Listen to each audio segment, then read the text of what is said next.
Boa tarde, pessoal. Bem-vindos a mais uma live, mais um programa, nosso 10º programa. Meu nome é Uli Holtz, eu sou psicoterapeuta transpessoal e consteladora. E hoje eu estou aqui com meu marido, Sérgio Holtz, que também é psicoterapeuta transpessoal. E hoje nós estamos aqui para conversar um pouquinho sobre como funciona esse tipo de terapia. Eu também, como sou formada também nessa área da transpessoal, também atendo não só em constelações, mas também dentro dessa abordagem, em sessões de terapia, onde eu me utilizo também das constelações como ferramenta nesses atendimentos. E eu vou passar a palavra agora para o Sérgio, para ele contar um pouquinho como é que isso funciona. E bem-vindo, Sérgio. Obrigado, meu bem. Bom, a transpessoal é uma força da psicologia que surgiu basicamente depois da Segunda Guerra Mundial, por causa da decepção com o progresso, porque todo mundo acreditava que o progresso da ciência ia trazer paz, ia trazer felicidade, e de repente deu numa guerra, 2 guerras mundiais. Então, nessas guerras mundiais, os sobreviventes da guerra começaram a pensar, o que é que nós estamos fazendo aqui? Nós vamos curar o homem para quê? Então, surgiram os humanistas, capitaneados pelo Jung, e depois, já na década de 60, o Maslow, o Viktor Frankl, sobrevivente do campo de concentração, mas o Stanislav Grof e um pessoal que percebeu que o homem saudável tem pulsões naturais e que o espírito faz parte da constituição do homem. Então a psicologia transpessoal, ela considera corpo, mente e espírito. A nossa abordagem, basicamente, mais recentemente foi formatada pela Vera Saldanha, que chama abordagem integrativa transpessoal. E a abordagem integrativa, como o nome diz, integra em 7 etapas. Também foi um desenvolvimento fenomenológico, como as constelações, porque não é uma coisa que se inventa, é uma coisa que se observa. E nessa observação, Vera Saldanha percebeu que o desenvolvimento das pessoas acaba se dando em 7 etapas, que a gente chama o reconhecimento, que é quando a pessoa chega e percebe que está com a dor. Depois ela tem uma identificação, uma fase de identificação, a fase de desidentificação, e a psicanálise vai até aí a desidentificação. E a gente continua caminhando num processo que a gente chama de transmutação, transformação e integração. Então, dentro disso tudo, né, a constelação, ela também, num primeiro momento, faz uma identificação, né, da gente entender quais são as dinâmicas inconscientes que nos ligam nessas dinâmicas familiares, nesses padrões herdados, pelos quais, aliás, aos quais nós nos ligamos por um amor profundo inconsciente. Então, numa primeira fase de uma constelação, seja com pessoas ou no setting individual, com os bonequinhos, né, Playmobil, quando a gente coloca uma questão, num primeiro instante a gente entende qual é a dinâmica, o que está acontecendo, para no instante seguinte a gente poder partir para essa desidentificação, ou seja, já entendi o que me prende e agora eu vou colocando as coisas no lugar, através dessas falas de cura, né, que a gente já conversou nas outras lives, e até convido vocês, se vocês quiserem assistir principalmente a primeira e a sexta, onde a gente explica bem mais minuciosamente como é que funciona a própria técnica em si, né? Qual é também o embasamento científico dentro dessas novas teorias da física quântica, essa coisa que você falou, né, Sérgio, de fenomenológico, né? O fenômeno é algo que a gente não explica, né? A gente não tem hoje ainda aparelhos que medem o que a gente fala de informação de campo, né? Essas informações que através do nosso corpo a gente sente enquanto representante, né? Se eu entro como representante na história de alguém, meu corpo funciona como se fosse um rádio, né? Como se eu sintonizasse na estação mãe de alguém, pai de alguém. E aí a gente sente no corpo coisas que não são nossas. Isso traz essa informação. O fenomenológico é como o Newton, quando a história da maçã. Percebeu que gravidade estava ali quando viu caindo uma fruta. Não é uma coisa inventada. A gente observa. E quando vê a fruta caindo, a gente, olha, isso se chama gravidade, ou deram o nome de gravidade, mas é uma força que já estava lá presente. De repente a gente percebe que ela existe e não tem explicação por enquanto. No desenvolvimento do procedimento terapêutico que a gente utiliza, a gente começa também, como muitas técnicas, com uma intervenção verbal. A gente se utiliza também das relações do imaginal, da imaginação ativa, e a gente se utiliza também de outros recursos adjuntos, entre os quais a constelação é uma excelente ferramenta. Eu também utilizo as mandalas, também utilizo o enneagrama. Então, dependendo da linguagem e vamos dizer, do repertório de vida de cada pessoa, de cada paciente, a gente se utiliza ou oferece um recurso adjunto. A constelação, sem dúvida, ela é muito prática, ela é muito gentil, porque ela propõe uma visão de fora, mesmo pessoalmente ou com os bonequinhos, a gente sai da cena e consegue olhar, então é uma visão que ajuda bastante. Na integração da proposta transpessoal, a gente trabalha conversando com 4 elementos da constituição psíquica que demos. A Vera deu o nome, Vera Saldanha deu o nome de razão, emoção, intuição e sensação. Todos nós temos esses 4 elementos. Assim como o corpo físico tem corpo, cabeça, tronco e membros, nossa psique também tem partes, vamos dizer assim. Nós chamamos razão, emoção, intuição e sensação, que forma uma sigla REIS, fácil da gente decorar. Muitas pessoas chegam com a razão muito crescida, outras chegam com a emoção muito crescida. E quando a gente consegue trazer os outros 3, ou aquele elemento do corpo psíquico que não está participando da brincadeira, parece que aí caminha num caminho de evolução, num caminho de crescimento, no caminho da integração. Uhum. Isso é muito bom, né? E eu queria falar hoje também um pouquinho, dentro dos temas que a gente está percorrendo, sobre a dicção, né?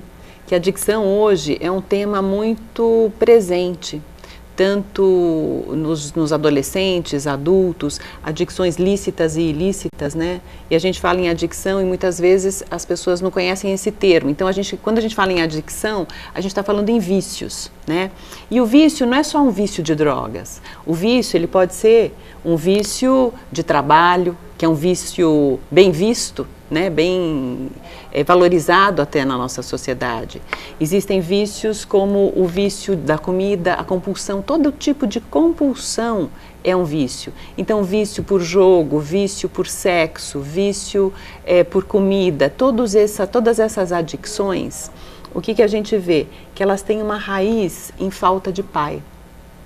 Então, se a gente imaginar, né? O pai e a mãe é que são a fonte da nossa vida. E muitas vezes, e isso eu já falei numa outra live também, nas separações, o que acontece?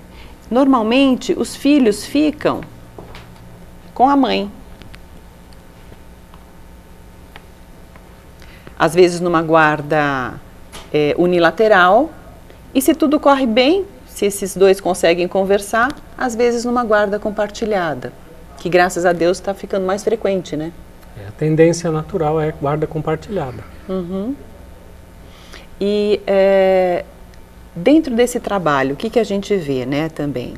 Que justamente porque normalmente um filho está inundado de mãe, ele está afogado de mãe, quando ele parte para essas adicções, quando ele parte para vícios, normalmente também existe uma dinâmica oculta, onde muitas vezes esta mãe não autoriza este filho ou esta filha a fazer o caminho em direção ao pai. E como esta mãe, né, ou este filho, ele é 50% pai e 50% mãe, quando esta mãe não autoriza essa criança a dizer sim também à vida que veio através do pai, ela também se ressente contra essa mãe. e ela acaba ficando vazia dos dois. E no acompanhamento, o que o Bert Hellinger, que é o criador do método das constelações familiares, faz? Ou o que ele nos diz? Que normalmente terapeutas mulheres não são a primeira opção num caso de tratamento de adictos. A não ser que essas mulheres tenham muito bem resolvido esse aspecto, pai, masculino, marido, para elas poderem estar realmente presentes e poderem acompanhar estes jovens ou estes adictos, mesmo que sejam mais velhos, nessa ausência de pai, onde elas podem oferecer este olhar para o pai, essa volta, esse caminho, esse acompanhamento na volta do caminho ao pai. Você já atendeu bastante gente, né? Eu tenho atendido bastante, tem sido frequente o atendimento de adictos, drogadictos, né? A gente, falando no popular. Isso realmente são vícios. E nós vivemos numa sociedade consumista, numa sociedade hedonista, onde surgiram algumas palavras, proativo, a pessoa ser assertivo, são palavras bonitas para denominar um neurótico conveniente. Então, nessa sociedade de produtividade, isso faz com que também aumente a pressão. E como a Uli falou, na presença do masculino, no caso de adicção, como nós aprendemos com o Bert Hellinger, a pegada masculina é um pouco diferente da pegada feminina. Então, a gente tem tido bastante sucesso no acompanhamento de desmames, porque são drogas lícitas também, muitos casos de drogas lícitas, indicações... Calmantes, né? Calmantes, e todo mundo sabe o que são as drogas lícitas, né? Uhum. E precisa fazer um desmame. A pessoa normalmente quer um desmame. Alguns não têm condição de desmamar, mas eles podem ter uma condição de, apesar de ter drogas lícitas com recomendação médica, atuando na sua interface, que é cerebral, é neurológica, ele ter acesso à comunicação com o eu, que é aquele que fala através dele, e ter uma expressão mais livre, né? E uma coisa que ajuda também muito nesse ponto, né, são os próprios florais. Os florais são fantásticos, porque o floral, todos os medicamentos energéticos, a homeopatia, o floral, a antroposofia, eles não atuam diretamente na química na bioquímica do corpo. Tanto que a medicina convencional, a medicina medicamentosa, diz que é só placebo. O que é ótimo que pense assim, porque não interfere no trabalho. Mas os florais, os remédios energéticos, eles atuam direto no corpo psíquico, direto no corpo emocional, através de frequências. Hoje não é tão absurdo falar nisso, nós usamos a internet, ninguém sabe onde ela está, a gente acessa uma coisa imaterial, com maior naturalidade. E fala disso com maior naturalidade, né? Onde está? Está na nuvem, né? Joguei na nuvem. Exatamente.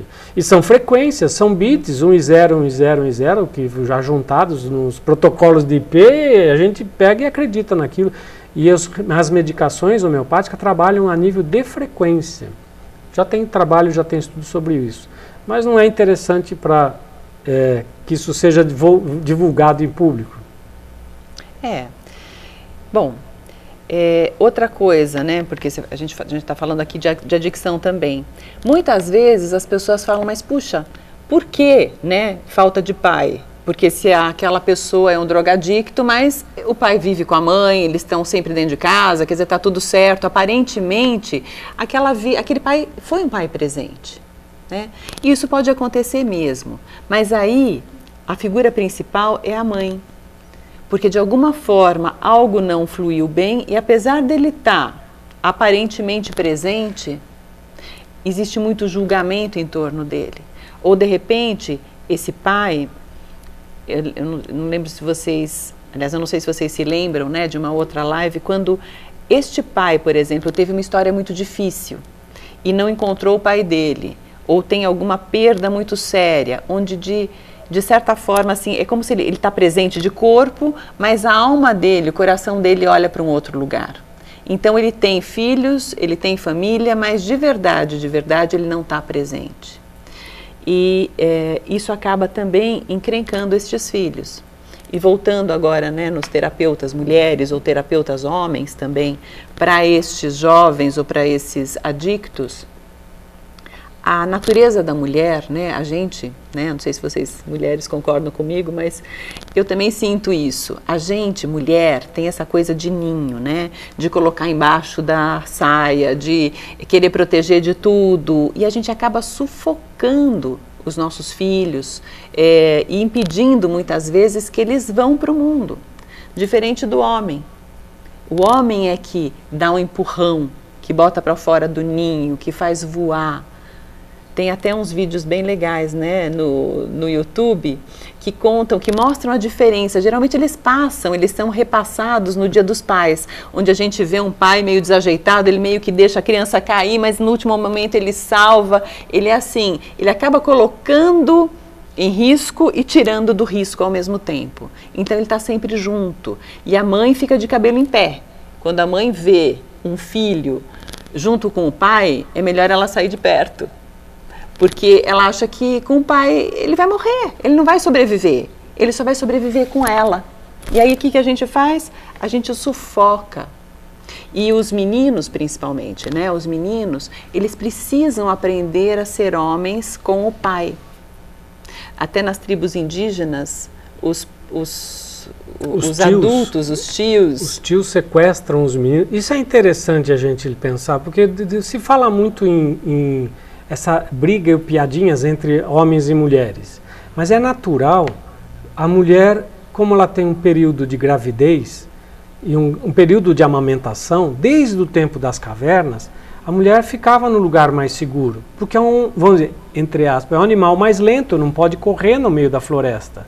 Então, de barrigão, né? De barrigão ou amamentando. Então é natural que ela ficasse na caverna ou ela ficasse na tribo.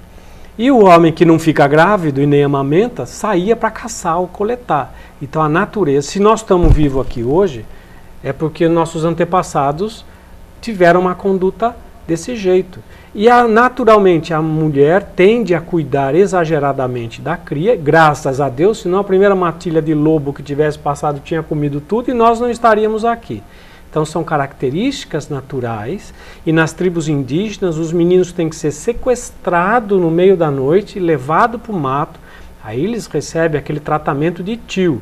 Vai tomar tapa na fura, a orelha. Tratamento de choque, né? Tratamento de choque. Aí dá tapa no caixa de marimbondo e desce correndo. Quando termina o dia, tá a mãe, as tias e as avós com bolinho de chuva e chazinho quente para os meninos. Isso é importantíssimo.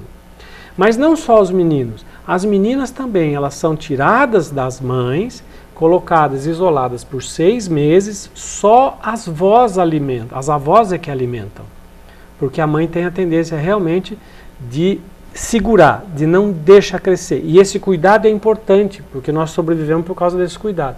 Mas precisa sim de uma pulsão masculina, que é antropologicamente representada pela figura de pai, de avô, de tios, que empurra a criança para a ousadia, para ela dar um passo em direção à vida.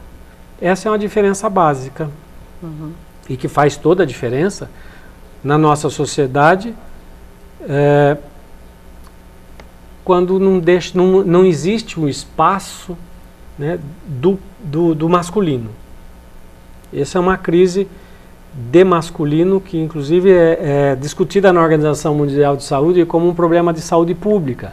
A falta do masculino por várias razões.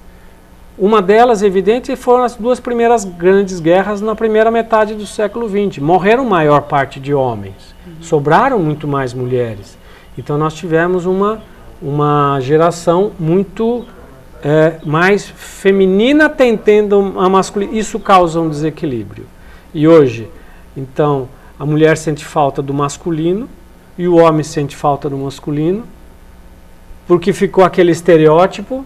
E também esse grande número de separações, né? Muitas. Antigamente, quer dizer, a questão de 40 anos atrás, as pessoas não se separavam com tanta facilidade. Mesmo que houvessem encrencas entre o marido e a mulher, eles permaneciam juntos.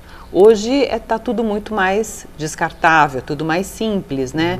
Então, a gente também vê essas famílias patchwork, né? Então, é um primeiro casamento que tem filhos do primeiro casamento, depois um segundo casamento, tem filhos do segundo, depois tem filhos com o terceiro, depois chegam os agregados do marido, os agregados da mulher. Então, isso tudo está muito fora do lugar, né? É difícil hoje uma criança, né, dentro dessas famílias patchwork, encontrar e entender qual é o seu lugar de direito. E quando a gente fala em lugar, né, é muito importante a pessoa, para ela se localizar, quem eu sou, de que lugar eu lido com a minha vida, é importantíssimo ela saber onde ela está. E com essas separações todas, né, o pai ficou ainda mais excluído da vida desses filhos. E se essas separações ocorreram bem e pelo menos a criança ainda pode conviver com esse pai, que bom. Porque muitas vezes acaba em conflito. Então, os dois estão conflitados, um sente que foi prejudicado pelo outro, e como é que ele se vinga do ex-cônjuge? Nos filhos, né? Onde esses filhos eles viram joguete da vingança, por exemplo, do pai ou da mãe. Muitas vezes um pai se desliga do convívio do filho para se vingar da mãe, da criança. Não pela criança, mas porque ele sabe que é o ponto fraco dela, que ela sofre se ele negligenciar, se ele não ligar para essa criança, que é dessa forma que ele atinge. Então ele acaba deixando de ter o convívio com a criança, e a criança acaba deixando de ter o privilégio de poder acompanhar e conhecer esse pai. E para as meninas também é muito importante, né, a presença do pai. Geralmente as meninas, elas se fidelizam na primeira infância mais ao pai, e depois seria muito bom se com os 11, 12 anos, né, na puberdade, se esse pai pudesse meio que devolver a filha para a mãe, dizendo: você é quase tão bonita quanto a sua mãe, para a filha entender que o lugar da mãe é do lado do pai. E ela é a pequena dos dois, e ela pode ser a pequena dos dois. E o menino, e também, né, no caso da menina, quando ela tem esse convívio com o pai pega nela com respeito, né? Com o pai, ela vai aprender o abraçar, receber um abraço do masculino. E essas meninas que têm esse contato mais próximo com o pai, elas também têm uma tendência de começar a namorar mais tarde, ou de procurar um pouquinho mais tarde por esse aconchego masculino, porque elas já vêm nutridas de casa nisso. E da mesma forma os meninos, que numa primeira infância se fidelizam mais à mãe, né, o sexo oposto, e com 12, 13 anos seria muito bom se eles pudessem voltar para o convívio do pai. O pai realmente roubar esse menino da mãe, levar para trabalhar junto. Pena que hoje também as leis são meio restritivas, não permitem que menores de idade trabalhem, que também foi uma perda muito grande para essa juventude, né? Desse ir para a vida, desse poder ir para a vida com o pai. Isso é importantíssimo. E as separações eu acho que começaram mesmo na guerra, nas grandes guerras, e hoje é consequência. Os divórcios são realidade, não estamos falando mal, as crianças sobrevivem, as famílias também dão certo, sim, famílias patchwork. Para quem estiver interessado ou preocupado, o Conselho Nacional de Justiça tem um trabalho muito bacana com um cursinho online para pessoas que se divorciaram ou pensam em se divorciar. Com dicas, é um curso muito bem feito, com todas essa base, inclusive baseado na estruturação, na reestruturação de uma família. É gratuito, entra no site Conselho Nacional de Justiça e vai encontrar cursos gratuitos, vai achar. Você pode procurar na nuvem que vai encontrar. Nós temos muita estrutura para resolver essas situações. A constelação é uma ferramenta fantástica, por causa da visão total que dá e das leis que o Bert Hellinger identificou, ele não inventou nada, as leis, as ordens do amor, as ordens de ajuda, as palavras de cura, as palavras de força. E a gente tem que usar essas, porque realmente a sociedade está fragmentada. E até você falou, né, do Conselho Nacional de Justiça, que essa justiça restaurativa, né, que ela traz toda essa abordagem sistêmica, esse olhar sistêmico para a família.